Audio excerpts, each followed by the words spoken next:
Olvida lo que te contaron en la escuela dominical. Esta no es la historia del pastorcillo inocente elegido por Dios. Esta es la historia de un hombre astuto, un caudillo que tejió alianzas, traicionó a amigos y construyó un imperio con sangre y poder. ¿Quién fue realmente David de Israel? ¿El santo rey poeta, o un brutal señor de la guerra que inventó su propia leyenda? Hoy vamos a destripar su mito.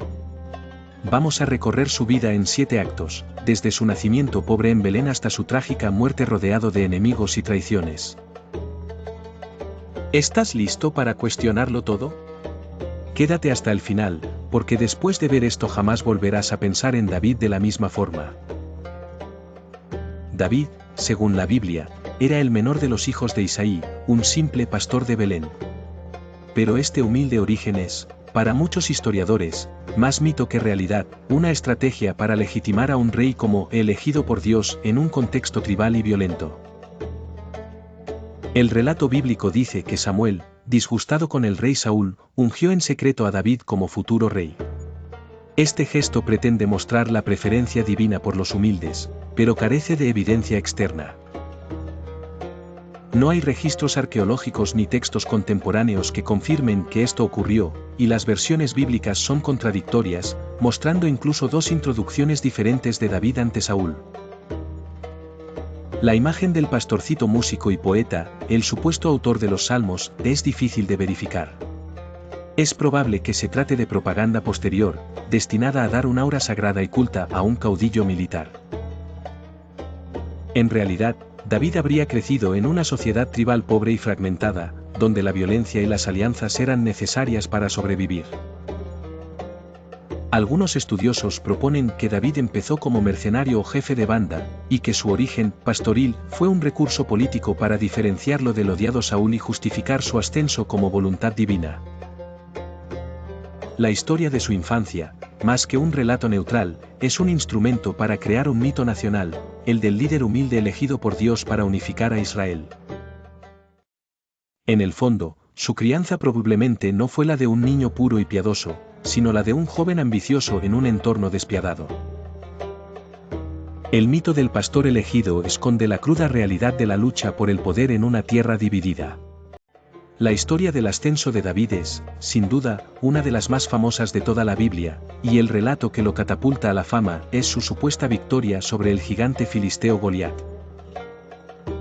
Pero cuando miramos más de cerca, la historia no solo presenta inconsistencias, sino que probablemente fue reescrita con fines políticos y propagandísticos. Este episodio, contado en 1 Samuel 17, ha sido repetido durante siglos como símbolo del triunfo del débil frente al poderoso. Según la versión más conocida, David, un joven pastor que ni siquiera formaba parte del ejército, se ofrece voluntariamente para enfrentar al temido Goliat. Armado solo con una honda y 5 piedras, vence al gigante de un solo disparo, corta su cabeza y cambia para siempre su destino. El mensaje es claro: la fe en Dios es más poderosa que cualquier arma. Pero hay un problema.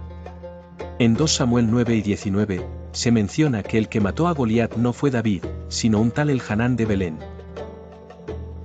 Entonces Elhanán, hijo de Jaare-Oregim, de Belén, mató a Goliat el geteo, cuyo asta de lanza era como un rodillo de telar.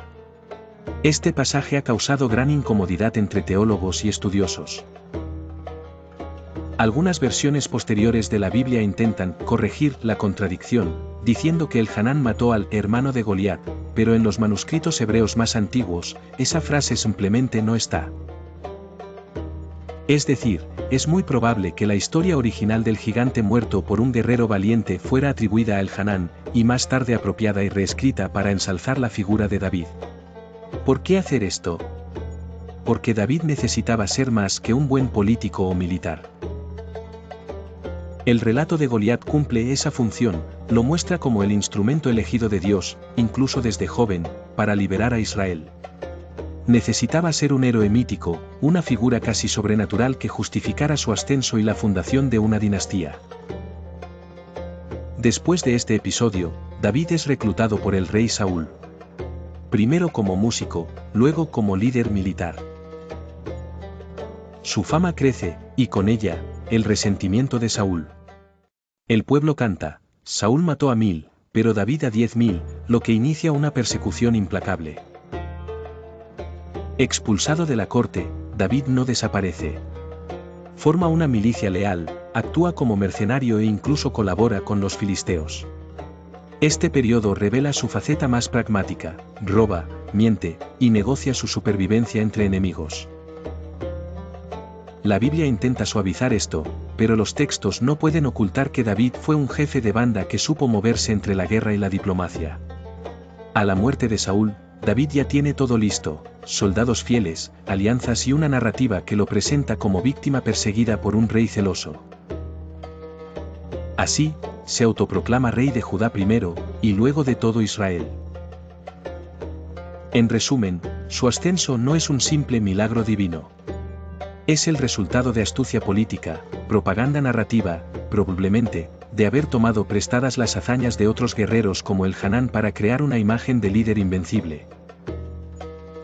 El mito se impone a la historia, y David pasa de ser un joven desconocido a una figura legendaria gracias a una mezcla de talento y reescritura conveniente de los hechos.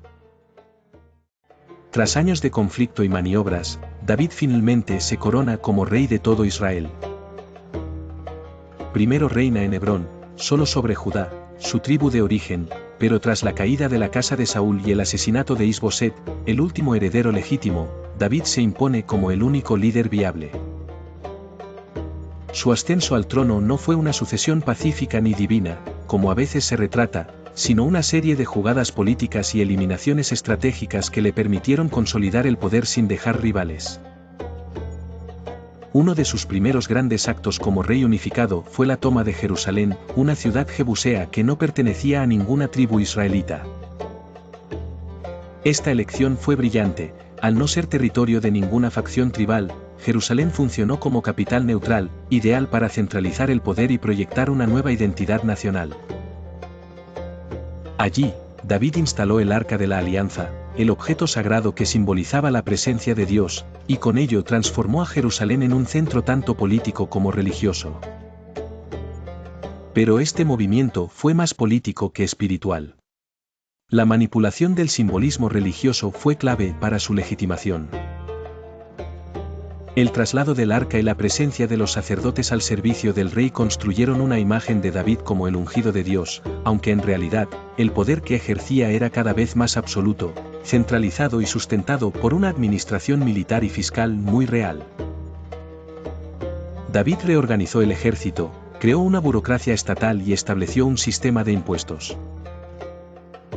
El reino dejó de ser una confederación de tribus para convertirse en una monarquía territorial, con estructuras que imitaban a las de potencias vecinas como Egipto o los filisteos. En vez de rechazar las costumbres extranjeras, las adaptó a su beneficio, a pesar de que éstas eran, supuestamente, contrarias a la tradición israelita. Los relatos bíblicos lo muestran como un rey justo y piadoso, pero los hechos detrás del texto apuntan a un monarca pragmático, que no dudó en usar la fuerza, la religión y la propaganda para fortalecer su control. El profeta Natán incluso le promete que su dinastía durará para siempre, un mensaje claramente destinado a reforzar la idea de que David y su linaje eran parte de un plan divino inquebrantable. Sin embargo, más allá de la narrativa teológica, su reinado fue una construcción humana, compleja, sujeta a las reglas del poder, alianzas, traiciones y represión. David no solo reinó por voluntad de Dios, sino porque supo jugar, y ganar, en el brutal tablero político de su época. Uno de los logros más decisivos de David fue la conquista de Jerusalén, un acto que transformó su reinado y redefinió la identidad del naciente reino. Jerusalén no era una ciudad israelita, estaba en manos de los jebuseos y había resistido previamente la ocupación israelita. Para David, tomarla no era solo una victoria militar, sino una jugada estratégica con implicaciones políticas profundas. Al conquistarla, David rompió con el esquema tribal. Jerusalén no pertenecía a Judá ni a ninguna otra tribu, lo que evitaba disputas internas y le permitía presentarla como capital neutral. Esta decisión no fue casual ni inspirada únicamente por revelación divina, sino una clara estrategia de unificación, crear un punto de convergencia donde todas las tribus pudieran verse representadas sin ceder demasiado poder local. El relato bíblico presenta la conquista de manera épica pero escueta. David y sus hombres tomaron la fortaleza jebusea gracias a un ataque sorpresa por el canal de agua. Algunos textos lo narran como un desafío casi romántico, invitando a sus soldados a subir por el conducto y vencer a los confiados jebuseos que se burlaban de él. Sin embargo, el detalle técnico del asalto sugiere conocimiento militar avanzado y planificación, más que un simple acto de fe o bravura improvisada. Una vez tomada la ciudad, David la fortificó y la renombró como la ciudad de David. Esta transformación arquitectónica y política no fue solo para gloria personal, Jerusalén se convirtió en símbolo de su poder centralizado. La fundación de una capital real sólida fue un elemento civilizador que consolidó su autoridad, permitiéndole controlar rutas comerciales y establecer su administración. Pero el paso más brillante, al mismo tiempo, más calculado de David fue trasladar el Arca de la Alianza a Jerusalén. Este objeto sagrado simbolizaba la presencia de Yahvé entre su pueblo. Al traerla a su nueva capital, David fusionó poder religioso y político, proyectándose como el elegido de Dios y el protector del culto nacional. Fue un acto de propaganda de primer nivel. Convertir a Jerusalén en el corazón espiritual de Israel garantizaba lealtad y legitimidad. La conquista de Jerusalén fue más que una hazaña militar, marcó una revolución política. David no solo levantó muros y palacios, sino un relato donde lo sagrado y lo secular se fusionaban. Tras consolidar Jerusalén como capital, David emprendió una política de expansión militar que transformó a su reino en una pequeña potencia regional. Según la Biblia, sometió a filisteos, moabitas, edomitas, amonitas y arameos, extendiendo sus fronteras mucho más allá de lo conocido por las tribus israelitas. Pero esta expansión no fue obra de milagros ni simple favor divino. Fue producto de campañas organizadas, violencia sistemática y la capacidad de David para movilizar un ejército profesional. Su administración impuso tributos a pueblos vencidos, enriqueciendo al reino mientras consolidaba la lealtad de sus soldados mediante botines y recompensas. La Biblia presenta estas victorias como castigos divinos contra pueblos paganos, pero desde una visión crítica, fueron campañas de conquista y sometimiento que beneficiaron directamente a la casa de David. La unificación de Israel bajo un rey fuerte significaba también el fin de la relativa autonomía tribal, ahora había impuestos, levas y autoridad central. En particular, la victoria contra los filisteos fue clave. Estos habían sido rivales históricos, mejor armados y organizados. Al vencerlos y neutralizarlos como amenaza, David se aseguró la estabilidad interna y el control de rutas comerciales hacia la costa. Fue una hazaña que cambió el equilibrio de poder en la región. Al mismo tiempo, David no se limitó a destruir a sus enemigos, supo convertirlos en vasallos. Exigía tributos en oro, ganado o recursos, creando una economía de redistribución controlada desde Jerusalén. La corte real se volvió cada vez más opulenta y poderosa, distanciándose del ideal tribal igualitario. La expansión también reforzó su imagen de rey elegido por Dios. Los sacerdotes y cronistas no escatimaron en elogios, para ellos, cada victoria era una prueba de la bendición divina. Fue un constructor de imperio en miniatura, que supo combinar diplomacia, guerra y religión para crear un estado centralizado. Sus conquistas no fueron altruistas ni puramente religiosas, sino la expresión brutal y efectiva de un proyecto político consciente. Aunque su expansión fortaleció el reino y permitió el reinado de Salomón, también generó problemas. El dominio impuesto con guerras y tributos creó resentimiento, dejando al país propenso a rebeliones y conflictos tras la muerte de David. David es recordado como un rey elegido por Dios, un héroe de fe y unificador de Israel. Pero su reinado también tuvo un lado oscuro que muchos relatos bíblicos intentan atenuar. detrás del mito del rey piadoso se encuentra un líder pragmático, capaz de traición, violencia y abuso de poder para mantener su trono. El caso más famoso es el de Betsabé. David la vio bañándose desde su palacio y la deseó, aunque era esposa de Urías, uno de sus soldados más leales. Después de acostarse con ella y embarazarla, David intentó encubrir el asunto haciendo que Urías regresara a casa para acostarse con su esposa. Como Urías se negó por lealtad a sus compañeros en el campo de batalla, David ordenó que lo pusieran al frente en la guerra para asegurarse de su muerte. Así tomó a Betsabé como esposa. Este episodio revela un abuso descarado del poder real.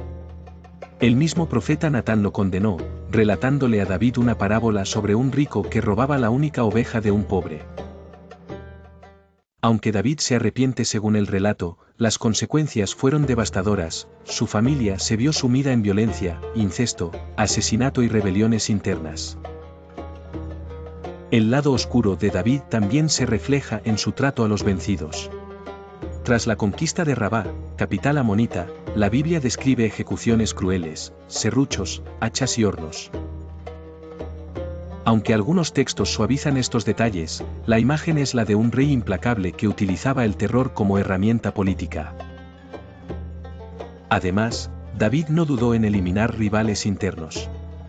La muerte de Abner y la ejecución de Isboset facilitaron su ascenso, mientras que el asesinato de los descendientes de Saúl fue presentado como compensación ritual a los gabaonitas, pero consolidaba su poder al borrar rivales legítimos. Su relación con sus hijos también muestra fracturas. Amnón violó a su hermana Tamar, y Absalón, el hermano de Tamar, lo asesinó en venganza. Absalón luego se rebeló contra David, llegando a tomar Jerusalén y acostarse con las concubinas de su padre en público para humillarlo. Estas tragedias familiares no fueron accidentes, fueron el precio de una casa real levantada sobre violencia y traición. El relato bíblico no oculta por completo estas fallas, pero las enmarca como castigos divinos o tragedias inevitables. Sin embargo, desde una perspectiva crítica, muestran a un rey humano, complejo y capaz de actos terribles en nombre del poder.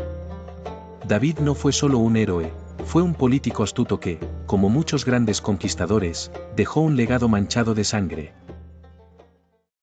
Al final de su vida, David ya no era el rey victorioso que unificó Israel ni el guerrero que tomó Jerusalén. Era un hombre envejecido, marcado por guerras y tragedias. Su familia estaba rota, la violación de Tamar, el asesinato de Amnón y la rebelión de Absalón fueron heridas abiertas que nunca sanaron. La rebelión de Absalón fue el golpe más duro. David huyó de Jerusalén, humillado, viendo cómo su propio hijo tomaba el poder. Aunque recuperó el trono tras la muerte de Absalón, su autoridad estaba fracturada. El reino no volvió a ser tan estable ni unido como antes. En sus últimos años, la tensión por la sucesión se intensificó. Adonías, otro de sus hijos, intentó proclamarse rey. David, ya débil y enfermo, necesitó de Betsabé y del profeta Natán para imponer a Salomón como heredero. Fue un movimiento lleno de intrigas y maniobras palaciegas, muy lejos de la imagen de un rey elegido por Dios de forma pura y directa.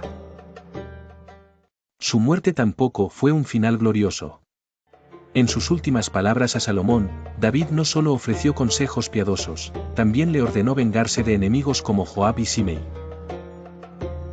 Así garantizaba la seguridad del nuevo rey, pero sellaba su legado con sangre. David murió en su cama, dejando un reino consolidado pero con fisuras profundas.